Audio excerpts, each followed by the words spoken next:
Las formas más salvajes de violencia recorren Estados Unidos desde la costa oeste a la costa este, desde el río Bravo hasta los Grandes Lagos. Y concretamente en dicha región del norte industrial, tuvo lugar este fin de semana un incidente devastador. Aparentemente un desquiciado, un demente, estrelló su camioneta contra una iglesia mormona causando un incendio. Luego sacó un rifle del vehículo y comenzó a disparar contra los feligreses hasta ser finalmente abatido por la policía. Por el momento se ha contabilizado que murieron 4 personas y existen 8 heridos de gravedad. Hace poco lanzamos, concretamente el domingo, un informe especial donde explicamos lo que se sabía hasta el momento y además hicimos una pequeña reseña bastante interesante que es el rol de los mormones en las agencias de inteligencia. Se llama Tiroteo en la Iglesia de Michigan, Oscura Revolución Anticristiana u Operación del Estado Profundo. Pueden encontrarlo en la sección directo o en vivos. Nosotros tenemos 2 secciones en el canal donde se ubican nuestros videos. La sección principal, que es la de videos, y la segunda sección, que es la de en vivo o en directo. Ahí lo pueden ver. Bien, bueno, vamos a ampliar en el informe del día de hoy qué es lo que ocurrió y luego vamos a tratar la noticia del momento, que es la supuesta propuesta de paz de Trump para Gaza, aceptada por Hitler Netanyahu, el peor genocida del siglo XXI, y que por supuesto es mucho peor que insuficiente, pero ahondaremos en dicha materia cuando llegue el momento. Comenzamos ahora con las actualizaciones de la masacre de Michigan. Corría una mañana como cualquiera en el estado del norte. El cielo estaba despejado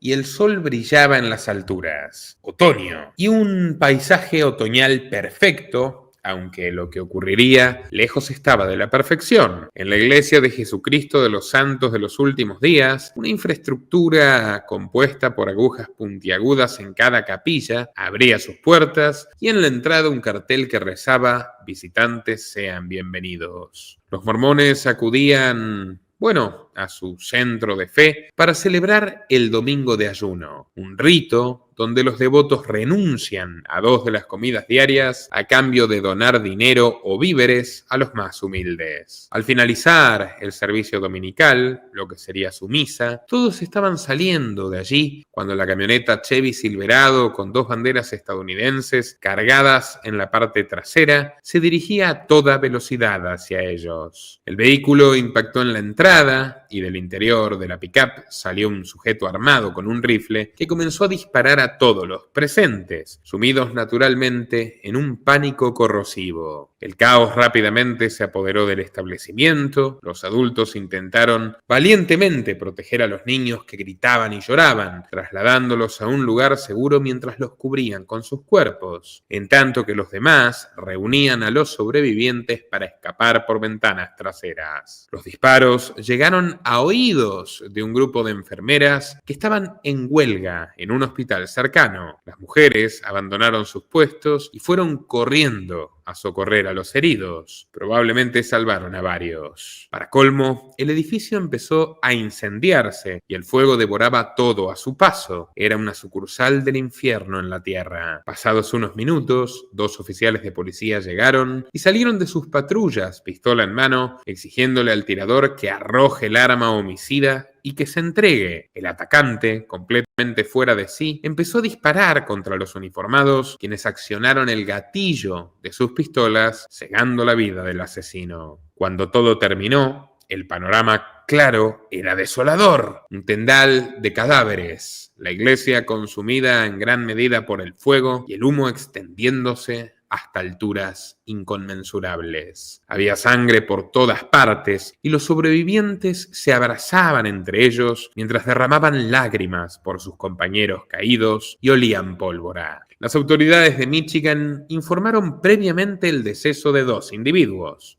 Como ya les adelantamos, aparecieron otros 2 cadáveres en medio de los escombros. Es tal el grado de destrucción que no han sido rescatados aún la totalidad de los cuerpos. Según fuentes policiales, se estima que 7 cadáveres aún permanecen sepultados debajo de las ruinas del templo. Esas personas figuran como desaparecidas hasta el momento y la gestión, de los equipos estatales de Michigan está siendo extremadamente cuestionada por los habitantes. En cuanto al tirador, anteriormente mencionamos que se trata de un sujeto con una extraña afinidad hacia Donald Trump, debido a varias fotografías, publicaciones online e inclusive pancartas apoyando al actual mandatario en las elecciones de 2024 colgadas en el jardín de su casa, ni más ni menos. Lo más reciente que se sabe del asesino es que se llamaba Thomas Jacob Sanford, un hombre de 40 años de edad que era además un marín retirado del ejército. ¿Y en qué guerra participó? Adivinen,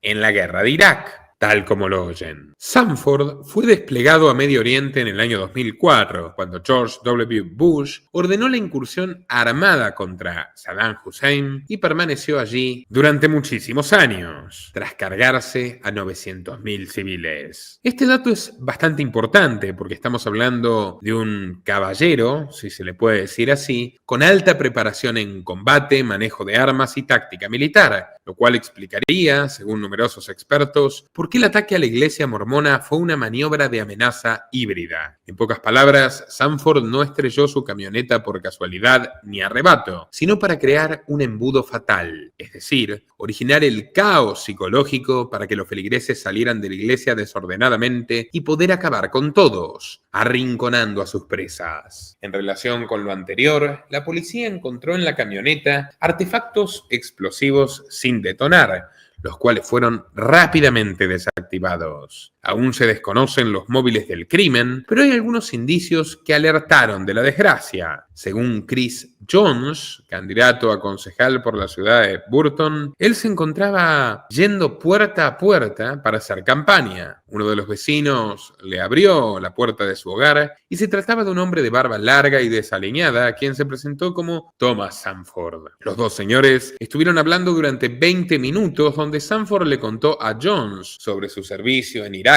y su adicción a las drogas. Esto es llamativo porque en nuestro documental del cártel de Fort Bragg, el grupo narcotraficante que opera a cielo descubierto en un fuerte militar americano, les hablamos acerca de cómo los soldados que retornaron de Medio Oriente se volvieron adictos y al mismo tiempo traficantes de estupefacientes y armas y que atendían a sus clientes mexicanos de los famosos cárteles directamente en instalaciones norteamericanas. Recomendamos mucho ese video, bastante interesante. Volviendo a nuestra historia, a nuestra trama principal, la conversación se volcó hacia el terreno religioso y según este sujeto, Thomas le comentó al candidato que una vez tuvo una novia mormona cuando vivía en Utah. Luego, Sanford lanzó maldiciones hacia las creencias mormonas y su fundador Joseph Smith, señalando a los mormones de ser la encarnación del anticristo y urgiendo su exterminio. El candidato no denunció nada tampoco, Se acordó recién ahora. Cuando la familia del perpetrador fue interrogada acerca de los motivos de Thomas para cometer semejante monstruosidad, ellos dijeron que no tenían respuestas. En cambio, se mostraron perplejos, puesto que consideraban a Sanford como un papá amoroso que había recaudado más de $3.000 para el tratamiento del páncreas de su niña. A medida que avanzaban las horas, el caso fue desinflándose poco a poco y el foco de la atención pública se dirige a otros asuntos, esperando quizás la próxima masacre, que, Dios no quiera,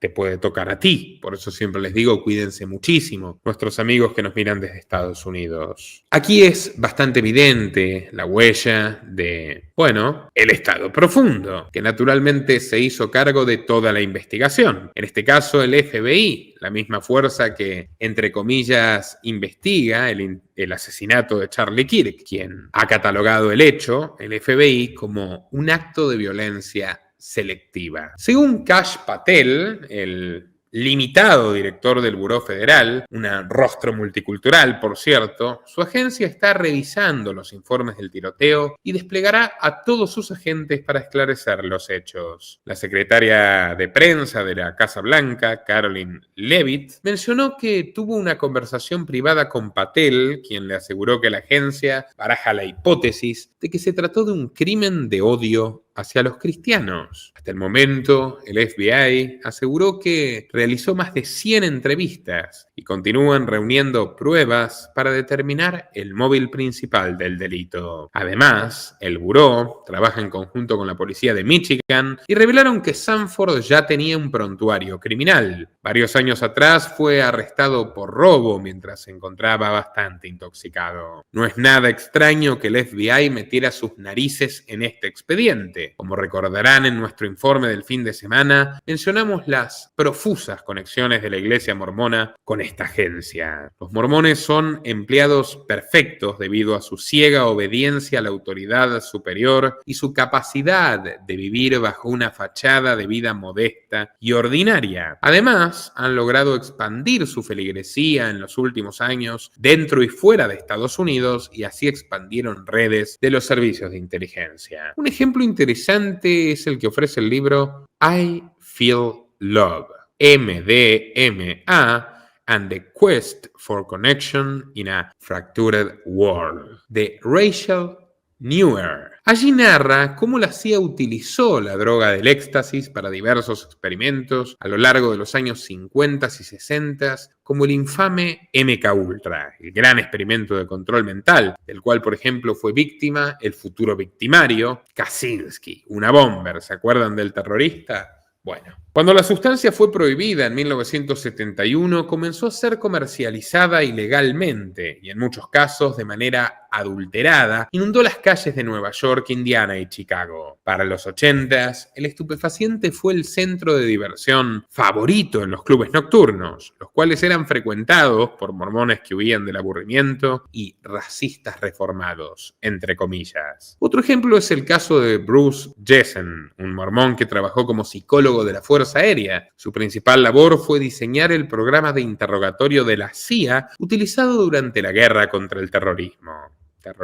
diseñado por el Pentágono. Según Reuters, Jessen y sus colegas aconsejaron a la agencia y al ejército que empleen el ahogamiento simulado, las bofetadas y el entierro simulado para quebrar su voluntad durante los interrogatorios. Cuando este plan salió a la luz en el año 2012, en gran medida gracias a Wikileaks, fue todo un escándalo e hizo temblar los cimientos de la iglesia mormona hasta el punto de que, se descubrió que Jessen no solamente era un mormón normal, sino el líder más destacado de la congregación de su ciudad natal. Entonces lo obligaron a dimitir. Los descendientes de Smith también causaron problemas fuera del tío Sam, lo cual por supuesto no justifica ningún tipo de ataque contra ellos. En 2016, el gobierno de Turquía arrestó a varios militares estadounidenses y miembros de la iglesia de los últimos días, acusándolos de conspiración y espionaje. Según un testigo secreto, supuestamente, los agentes norteamericanos utilizaban como fachada a la iglesia mormona para reclutar espías turcos, a quienes hacían pasar como misioneros. En Rusia, el gobierno de Putin acusó a los mormones de ser agentes extranjeros que utilizaban clases de inglés gratuitas como señuelo para atraer gente a sus filas. Más allá de todo, cabe preguntarse por qué el FBI o la CIA utilizarían a los mormones, más allá de su sentido de la obediencia. Según Errand into the Wilderness of Mirrors, Religion and the History of the CIA, durante la Segunda Guerra Mundial y la Guerra Fría, la agencia utilizó la fe cristiana en general como un arma propagandística para alinear a entidades cristianas del mundo entero con los intereses geopolíticos y militares del tío Sam mediante tácticas manipulativas y bastante crueles. Por tanto, no es casualidad que se haya perpetrado un ataque tan violento a una iglesia cuya organización religiosa está muy ligada a las cloacas de Washington. Tampoco es de extrañarnos que los federales hayan tomado control del caso en un estado donde más de 40.000 personas son miembros activos de la iglesia de Joseph Smith. Además, este suceso, junto al de Charlie Kirk, están siendo utilizados como fachada para desviar la atención de otros temas como el caso Epstein, o la militarización activa de varias ciudades estadounidenses, la limpieza étnica de Gaza, y etc. ¿Qué pasará después? Imposible saberlo, pero tenemos otras noticias para tratar y ahora viajamos hacia Oriente Medio, para lo cual daré la bienvenida a mi compañero,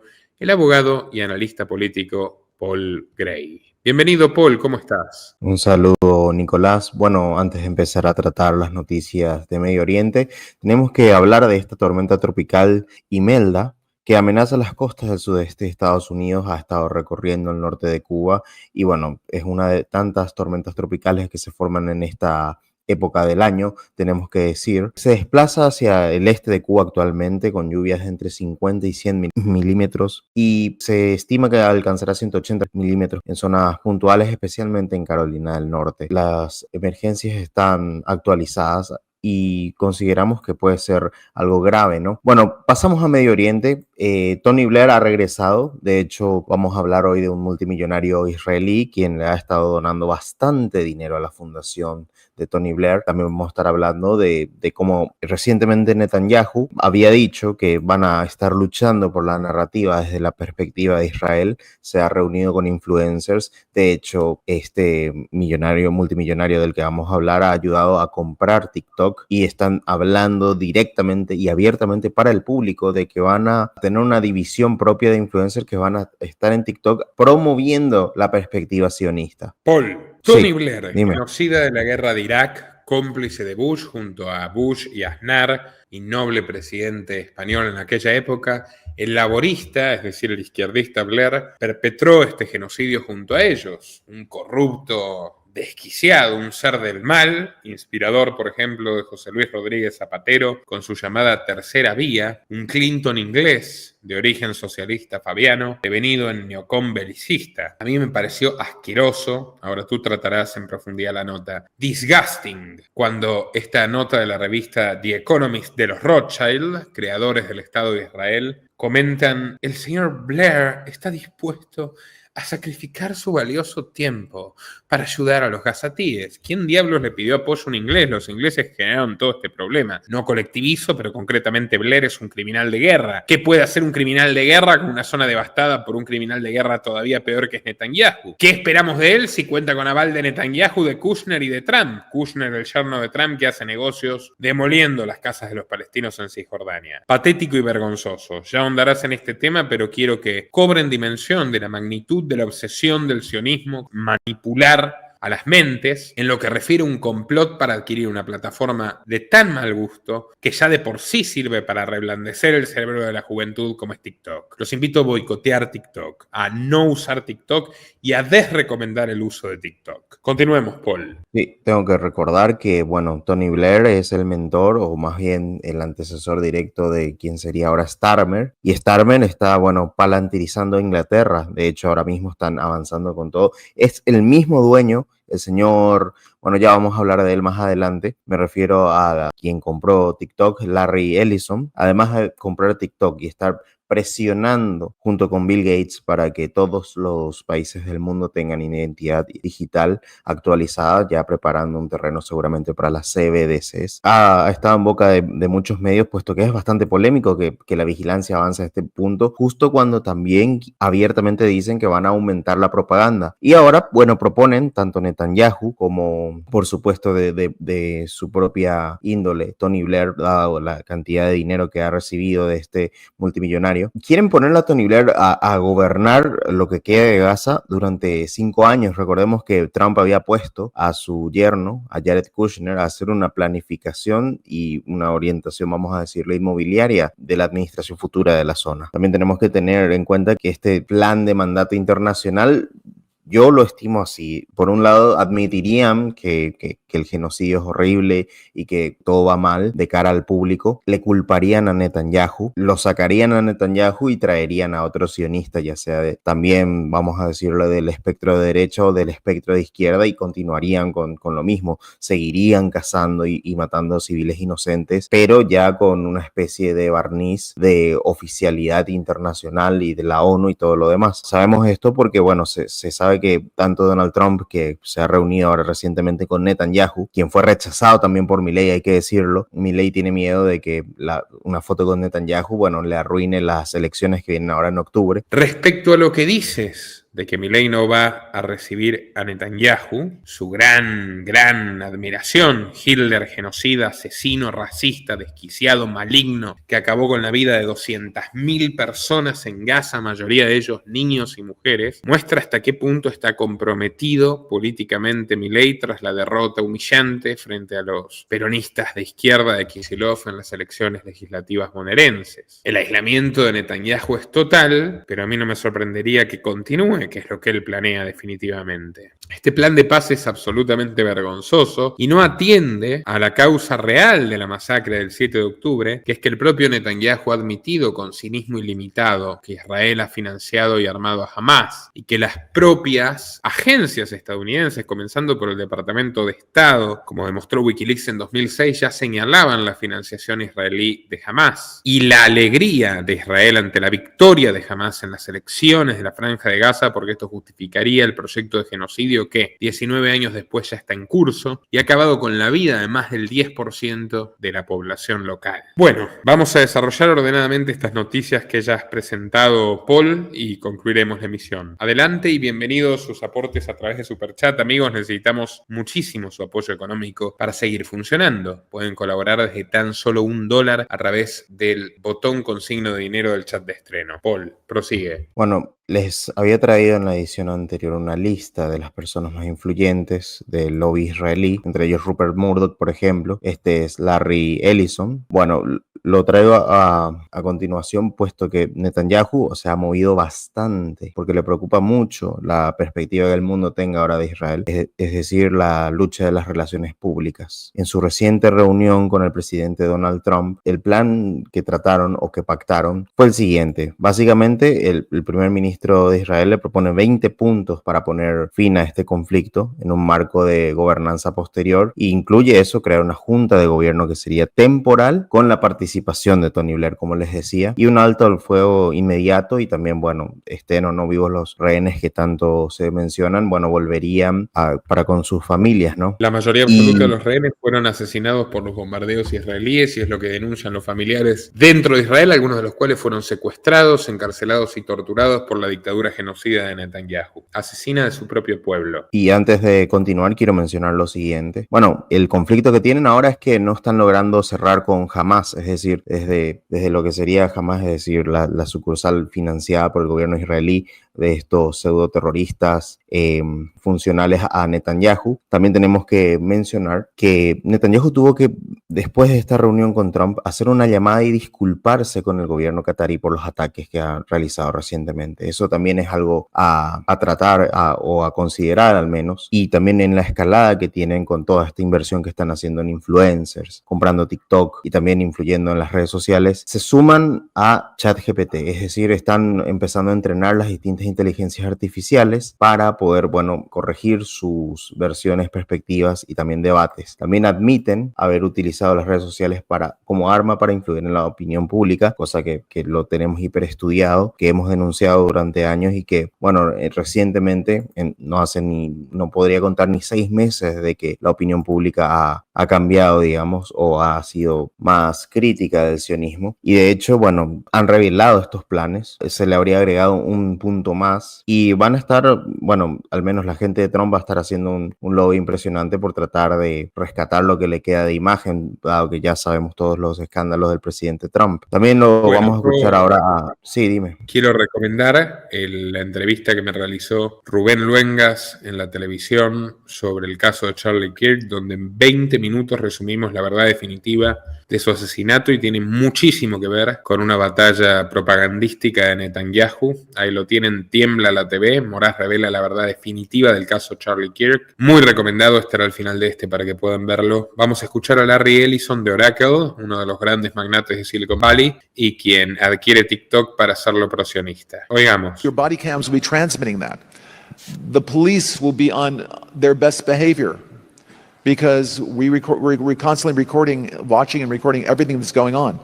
Citizens will be on their best behavior, because we're constantly recording and reporting everything that's going on. When you come to government and what governments... También tenemos declaraciones de Tony Blair. There are artificial intelligence tools, and some of them I know that Oracle have developed around financial management for government, but also Tell us a bit about because you're right at the forefront of this revolution, what it means for what government should do in terms of its digital infrastructure, digital ID, data centers, and so on. How do you take advantage of these incredible AI models? And the first thing a country needs to do is to unify all of their data so it can be consumed and used by the AI model. You have to take all of your healthcare data, your diagnostic data, your electronic health records, your genomic data. And in the Middle East, in the UAE, for example, they're incredibly rich in data. They have a lot of population data. The NHS in the UK has an incredible amount of population data, but it's fragmented. It's not easily accessible by these AI models. We have to take all of this data we have in our country and move it into a single, if you will, unified data platform.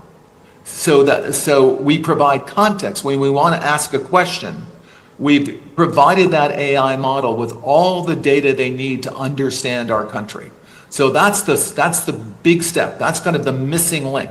Bueno, ahí lo escuchábamos a Larry Ellison y también a Tony Blair, quienes, bueno, O sea, sobre el cementerio de 200.000 palestinos, un tecnócrata y un político global internacional quieren montar un experimento social de tecnocracia para pobres en un campo de refugiados gigante a cielo abierto hasta que los israelíes reúnan suficiente manipulación de la opinión pública para volver a matarlos a todos sin que nadie denuncie lo que hacen, porque su censura va a haber triunfado, de ser necesario, a base de plomo, como le tocó a Charlie Kirk. Esta es la traducción del plan de paz de Trump. ¿Ustedes les parece un plan de paz? Los leo en los comentarios.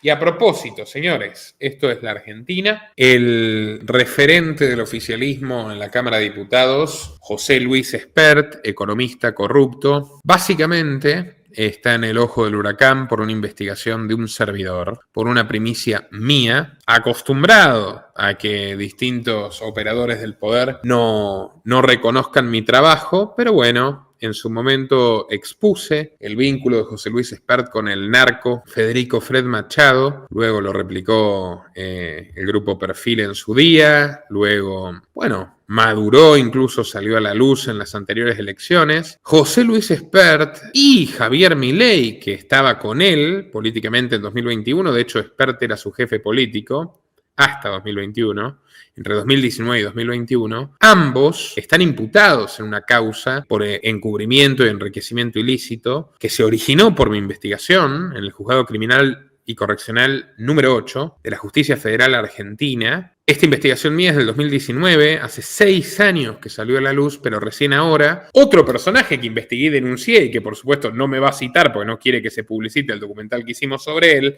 Juan Grabois, esbirro de Bergoglio, ha decidido denunciar a Espert. Y claro, como yo hice esta investigación y tantas cosas salieron a la luz, y como ya existe una investigación en su contra, está muy complicado y seguimos ganando enemigos, ¿no?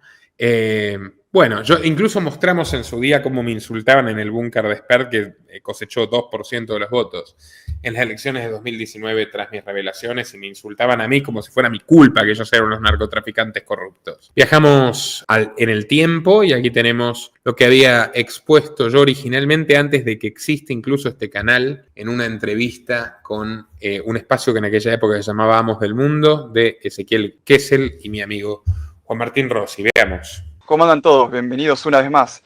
Y hoy estamos con el periodista Nicolás Moraz. Para el que no lo recuerde, es el que filtró la lista de los aliados de la Open Society de George Soros en Argentina y cuyas investigaciones frenaron la implementación del software de espionaje masivo israelí Pegasus. ¿Cómo estás, Nico?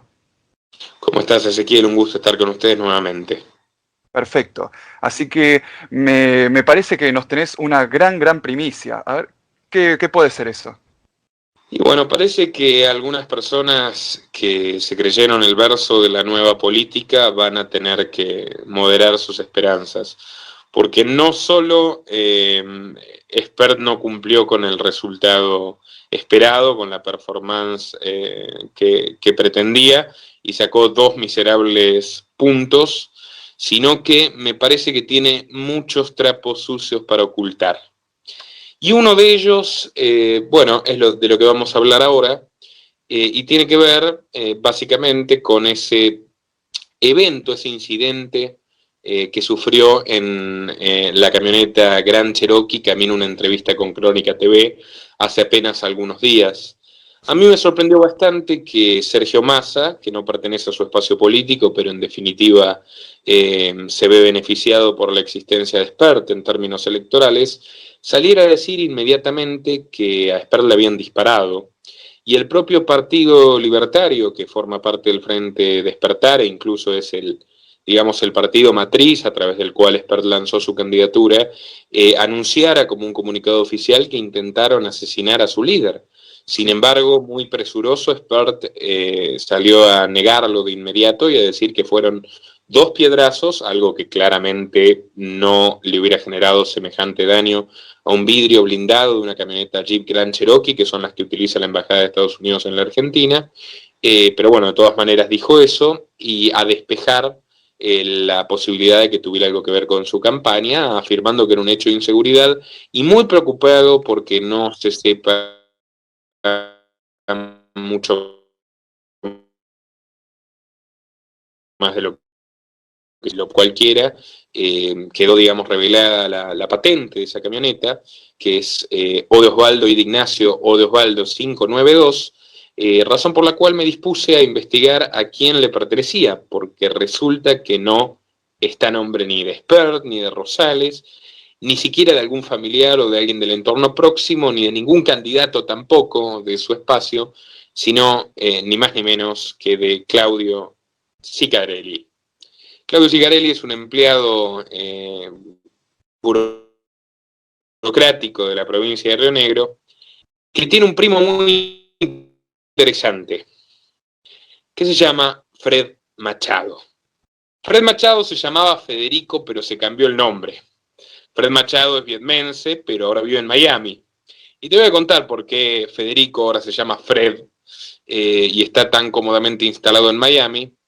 Y es porque es ni más ni menos que el responsable del avión que protagonizó el escándalo del tráfico de cocaína a España. No sé si te acordás que hace un tiempo llamaban la causa del narcoavión y que ocupó todos los telediarios de Argentina y de España, los 944 kilos y medio de cocaína que transportaban 3 argentinos en un Jet Bombardier Challenger 604 en enero del año 2011.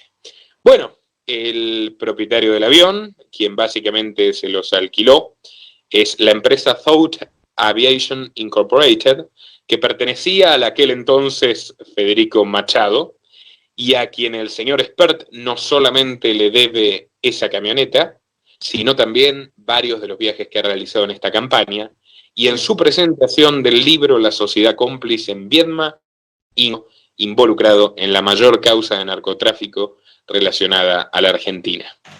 Gracias a Fred Machado por el excelente vuelo contenido.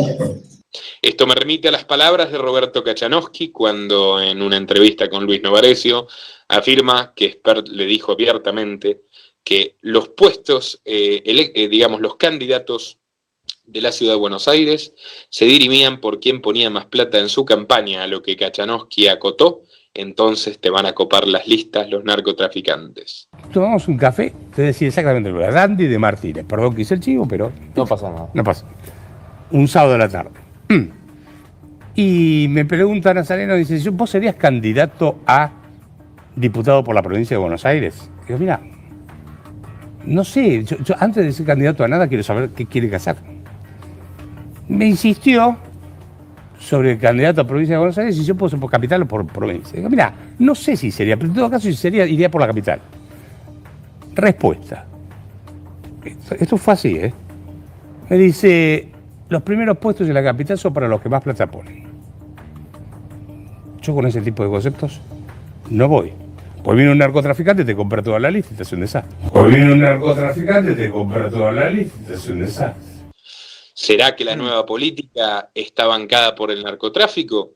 No me sorprendería, sabiendo como lo sé, hace ya muchísimos años, que los principales interesados en el prohibicionismo de las drogas y en esa falsa guerra contra el narcotráfico que llena las cárceles de inocentes y derrama sangre en las calles, son ni más ni menos que los narcos. Así que esa muletilla obsesiva del pelado Garca de vamos a crear la DEA Argentina, parece, bueno, que tiene bastante quórum en este muchacho, que a su vez, Fred Machado, no lo olvidemos, está involucrado en la famosa ruta del dinero K. Así que bueno, seguiremos informando, pero por lo pronto esta es una primicia que merece ser sabida. Qué increíble, Nico, la verdad, espectacular, la verdad, una gran información que creo que, y espero que pueda agarrar y aclararle mucho la cabeza a los fans de Spert y a gente que capaz estaba pensando darle su apoyo a futuro. Te agradezco mucho. Hoy se está señalando el crecimiento patrimonial de más del 700% de José Luis Spert. Bueno, los invito a contribuir en patreon.com/Nicolás Moraz desde tan solo $3 mensuales, a cambio de recompensas exclusivas para mecenas. Gracias, Paul, por tu participación y hasta la próxima. Nuestro trabajo depende de tu apoyo. Para que siga siendo posible, realiza tu aporte desde tan solo $3 por mes a través de Patreon, en los enlaces que figuran en la descripción o en el comentario fijado. También podés hacerlo vía Bitcoin o desde la opción Unirse de YouTube. Y si estás en Argentina, elegí el medio de pago de tu preferencia a través de Mercado Pago. Quienes nos apoyen en Patreon desde $5 mensuales tendrán acceso a análisis, entrevistas, conferencias y documentales exclusivos. También tenemos opciones para sponsors, así que publicita con nosotros a través de patreon.com/Nicolás Moraz.